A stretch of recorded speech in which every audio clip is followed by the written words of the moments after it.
Akong lutuan karon is maghimo ko inasal na manok pero lain na style. Ako na ning gi-marinate akong chicken overnight.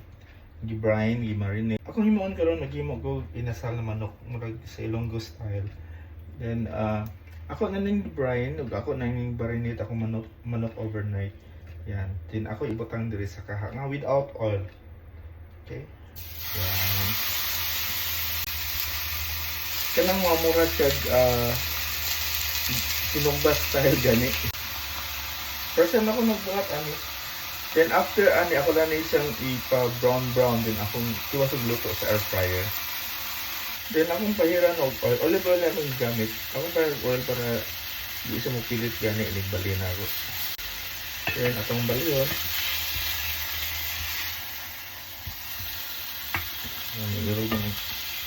Irog man kara.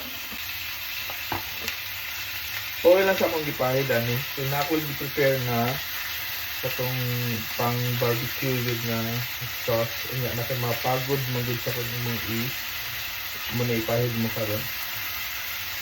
So nigday yung luto na ako ibutan. Kay kaning manok na may lasa na ni kay na overnight na ako siya og marinate na brine pa gid.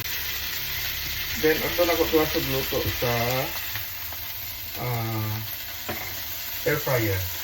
Ito nga nasad akong i-butang. Ito akong butang ng oil. Yan. Then atong balihon. Yan.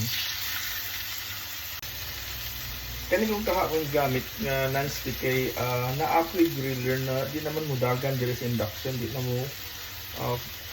siya magsilbi sa induction.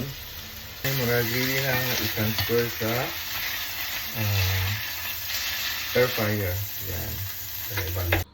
Ready to air fry na. Yan. 30 minutes ato i-check. Yan, mga itsura. Before na ako balihon, akong timplahan siya aning. Akong gitimpla nga barbecue sauce. Kung ano siya, ketchup, oil, black pepper, then oyster sauce. Mga pa niya akong style.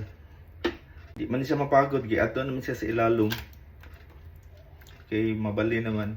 Yan. Then, atong balyon.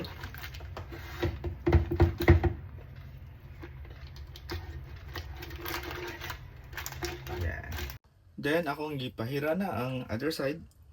Barbecue sauce. Yan.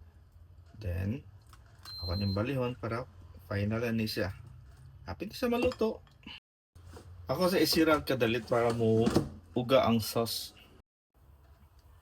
Kana lagong di gud yun mo uga. Ako lang nga kanang di na mo tulo ang yang sauce. And this is my chicken inasal.